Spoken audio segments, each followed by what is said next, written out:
கிறிஸ்துவுக்குள் மிகவும் பிரியமான சகோதர சகோதரிகளே, இயேசு கிறிஸ்துவின் நாமத்தினாலே உங்கள் யாவருக்கும் எனது அன்பின் நல்வாழ்த்துதலையும் வணக்கத்தையும் தெரிவித்துக் கொள்கிறேன்.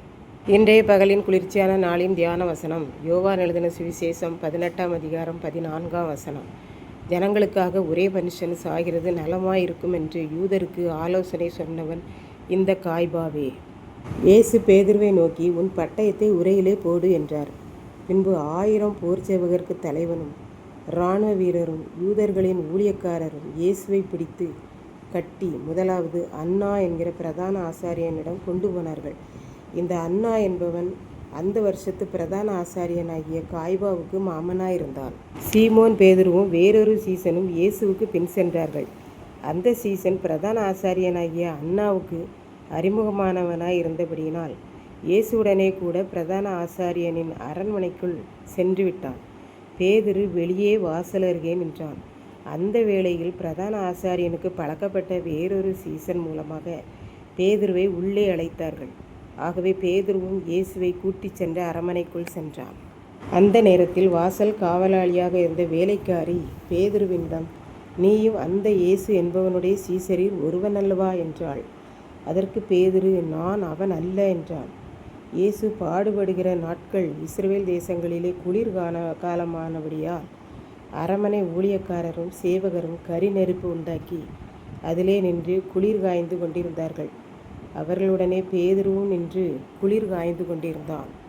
உலகத்தில் உள்ள எல்லா ஜனங்களுடைய பாவங்களுக்காகவும் ஒரே மனுஷன் சாகிறது நலமாயிருக்கும் என்று யூதர்களிடமும் பிரதான ஆசாரியர்களிடமும் தீர்க்க தரிசனமாய் சொன்னவன் இந்த காய்பா என்னும் பிரதான ஆசாரியன்தான்.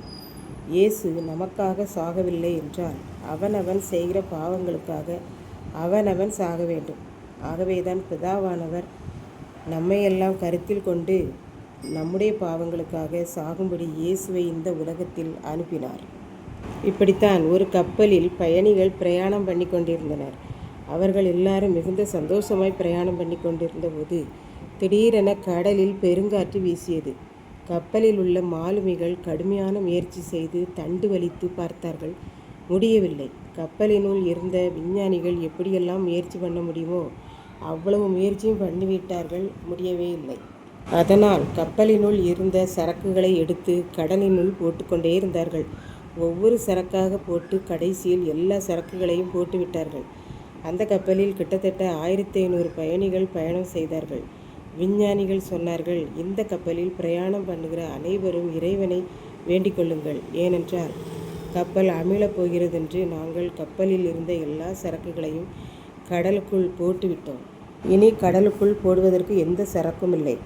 நாம் 1500 பேர் பயணம் செய்கிறோம். ஒரே ஒரு மனிதனை தூக்கி கடலில் போட்டால் கடல் சமநிலையாகிவிடும். பின்பு கடல் அமிழாது.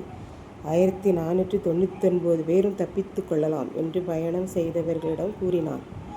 கொஞ்ச நேரம் எல்லாரும் அமைதியாகிவிட்டனர். யாரை தூக்கி கடலில் போடுவது என்று யோசித்து கொண்டிருக்கும்போது திடீரென ஒருவர், 1500 பேரும் சாகிறதை விட அவர்களுக்காக நான் ஒருவர் சாகிறது நலமாயிருக்கும் என்று சொல்லி கடலில் குதித்து விட்டார். இதை கேட்டுக்கொண்டிருக்கும் எனக்கன்பானவர்களே, இதை கேட்டதும் நம்முடைய மனநிலை என்ன என்பதை சிந்தித்து பார்ப்போம். இந்த உலகமாகிய கப்பலில் நாம் எல்லாரும் பயணம் செய்கிறோம். நாம் எல்லாரும் பாவத்திலே மரித்து போவதை ஆண்டவர் விரும்பாமல் உலக மக்கள் எல்லாருக்காகவும் நான் ஒருவன் சாகிறது நலமாயிருக்கும் என்று கூறி அவராகவே இந்த உலகத்தில் மனிதனாக சாகிறதற்காகவே பிறந்தார் என்று நாம் கற்றுக்கொள்கிறோம். அந்த ஆண்டவரை நம் மனதிலே கொண்டு எனக்காக என் தேவன் செத்தார் என்பதை எண்ணி அவருக்கு நன்றியுள்ளவர்களாக வாழ்வோம். கர்த்தர்தாமே இந்த வார்த்தைகளை ஆசீர்வதிப்பாராக. ஆமென். ஜெபம். அன்பின் ஆண்டவரே, இந்த அருமையான நல்ல நாளுக்காக நன்றியோடு ஸ்தோத்திரிக்கிறேன். இப்பொழுது இந்த வார்த்தைகளை கேட்டுக்கொண்டிருக்கிற ஒவ்வொரு பிள்ளைகளும் எனக்காக என் தேவன் சாகிறது நலமாயிருக்கும் என்று இந்த உலகத்திற்கு அவர் வந்தார் என்று எண்ணி உம்மிடம் நன்றியுள்ளவர்களாக வாழ உதவி செய்தரலாம். இயேசு கிறிஸ்துவின் மூலம் வேண்டிக் கொள்கிறேன் பிதாவே. ஆமென்.